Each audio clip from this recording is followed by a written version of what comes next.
Solipsismo, esse é o tema do programa de hoje. Estamos de volta para o terceiro bloco.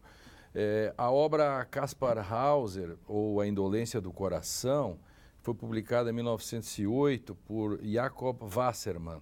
E ela consagra uma representação bastante ideal do autêntico indivíduo solipsista. Vamos ver um trechinho da adaptação cinematográfica de 1974, dirigida por Werner Herzog.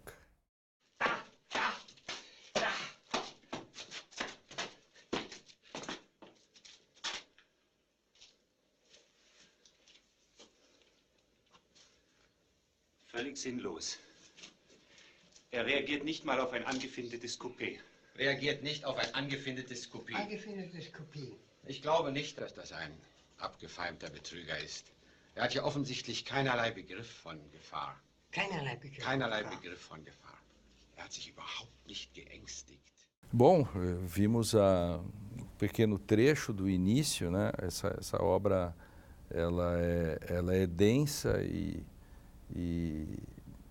a produção decidiu trazer, podíamos ter trazido tantas outras que falam disso, mas essa me parece uma boa indicação, né? Para localizar um pouco, né, o filme, né, a história em si, se supõe o filho bastardo de uma princesa alemã que é deixado recluso, sozinho, isolado de todos, e se cria assim até os 19 ou 20 anos de idade.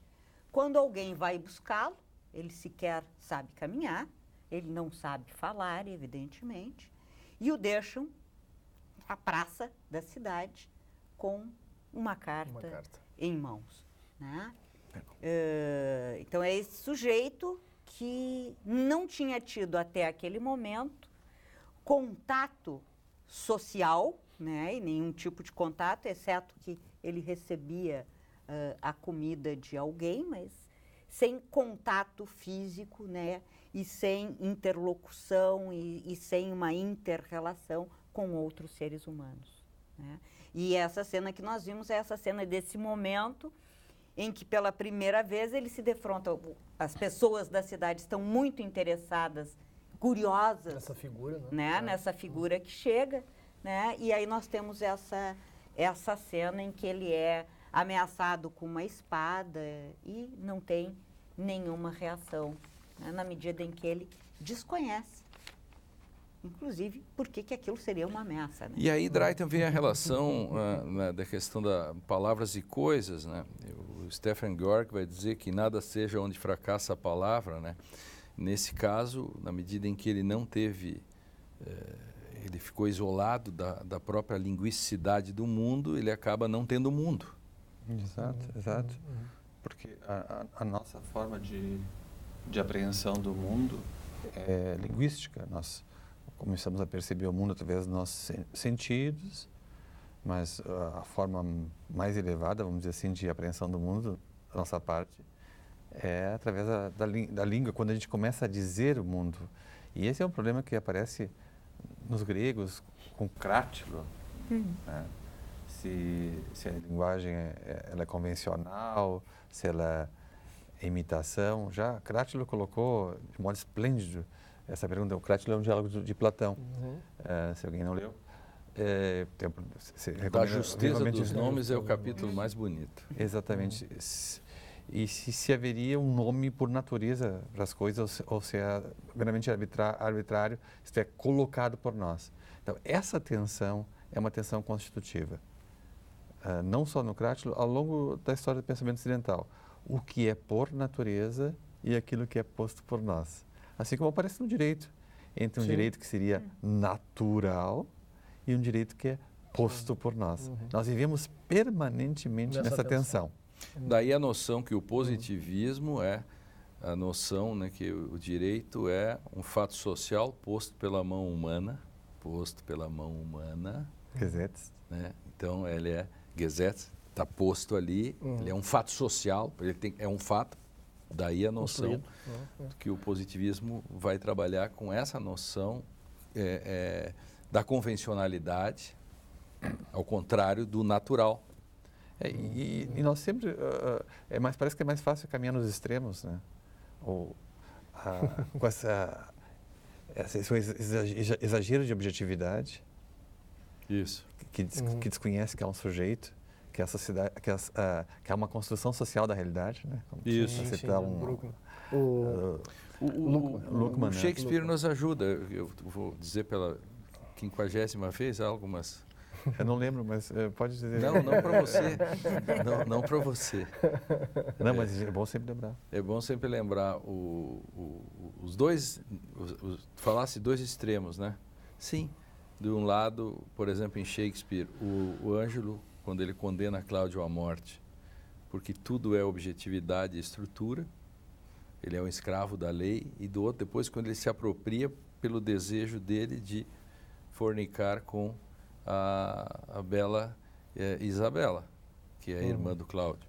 Ele vai de um extremo ao outro. Isso é a genialidade do Shakespeare que saca isso, né? Sim. Essa tensão que o Drayton colocava diante do cenário descrito pela Henriette isso pode ser trazido o tempo inteiro nas decisões judiciais, pode trazer nas nossas relações, ou seja, não somos nem tábua rasa, isso. Né? Nenhuma tábua rasa. E também, ao, aspas, adquirirmos linguagem, não capturamos o mundo também, né? Ou seja, há sempre algo que vai escapar. Sim, exatamente. Né? Ou seja, sempre algo que vai, e é sempre algo que vai emergir. Exato. Né? Isso, exato. Por algumas. Exato. Ainda bem. Ainda bem. Exato. Ainda bem. Não é posse. Exato. Não se apropria. Nós temos mais um trechinho do Caspar Hauser, que pedia para a produção colocar, e depois continuamos, porque vai nessa linha.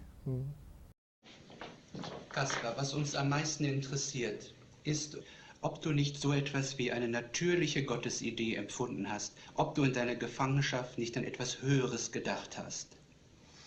Ich verstehe diese Frage nicht. In meinem Gefängnis habe ich an gar nichts gedacht. Und ich kann mir es nicht vorstellen, dass Gott aus nichts alles erschaffen hat, so wie sie. Bom, vimos a sequência, né? A todo momento há essa tensão de palavras, né? Ele vai falar sobre Deus e o que ele aprendeu sobre isso, enfim, a conversa que ele tem. Fica absolutamente evidente, né? A ideia de um Deus que é uma construção humana e que é uma construção social, né? Fica presente nesse trecho. E é, sobretudo, interessante a postura dele, né, de que eu não conseguiria pensar nisso que vocês estão dizendo, que ele criou o mundo do nada. Isso. Né? Quer dizer, algo para ele da ordem do impensável. Né? Então, esse sujeito que antes não pensava, ao pensar, o que causa estranheza. Ele não tem a tradição, Drayton. Não tem. Né? Augusto, ele não tem a tradição. Então, como revolver o chão linguístico em que está assentada a tradição? Ele não tem. É um fenômeno que ele aprende depois, né? A usar a linguagem, né? É um grande fenômeno em Caspar Hauser. Agora, isso que apareceu no outro bloco, a questão do isolamento, né, e da intersubjetividade. Ele não fez essa experiência constitutiva de ser humano, de que é crescer sendo com outros, né? Então, há um déficit aqui. Mas aí o Drayton toca no ponto que vem nessa linha, por isso que a gente passou agora esse segundo bloco, a segunda parte do Caspar Hauser, pequenos trechos de 30 segundos, e mostra, por exemplo, a linguicidade e como meu mundo é linguagem, é produto da linguagem, portanto a intersubjetividade. Trazendo a questão para o direito, Augusto, nós não deveríamos aprender, então, nas faculdades, aquilo que o Caspar não pôde aprender porque não tinha, mas nós podemos. Não devíamos aprender que o direito é uma linguagem pública, externa e obviamente intersubjetiva. Intersubjetiva, né? e que você não pode ser o dono Exato. dele. Não devíamos aprender isso, ensinar para os alunos? Exato. Não só nas faculdades de Direito, em todas, né? Nossa. Todas, mas vamos ficar na parte do direito, o programa de Direito e Literatura. Não, e é impressionante que tu disseste, Lênin, tem toda a razão. Essa tensão que é colocada o tempo inteiro, seja nas decisões judiciais ou seja no ensino, né, na capacidade que a gente tem de reflexão, se coloca muito claramente também nessas cenas. Ou seja, na medida em que ele também falta base, falta lastro, falta chão, isso, de alguma maneira, é dado, vamos chamar assim, isso deve ser trabalhado e deve ser constituído aos poucos, construído aos poucos. Esse, evidentemente, é um problema.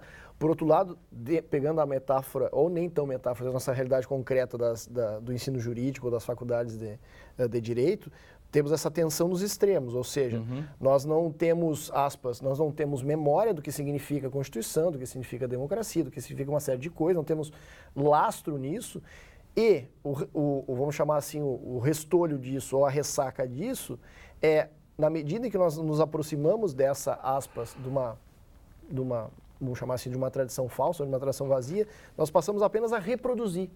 Ou seja, como se nós passássemos de um sujeito afásico, aquele sujeito que não consegue falar nada, para um sujeito que só matraqueia, que só reproduz aquilo que já foi dito.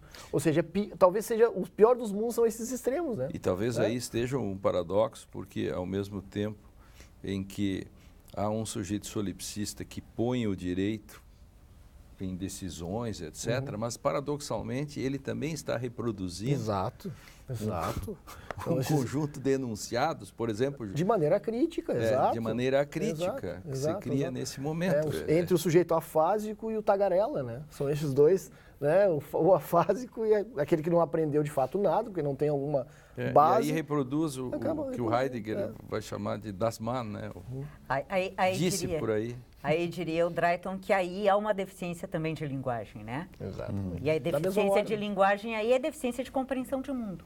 Fique com a frase e para voltarmos no segundo bloco, o Direito e Literatura vai para o último intervalo. No próximo bloco a gente volta com a continuidade da discussão sobre solipsismo, né? Esse tema tão candente. Nós já voltamos.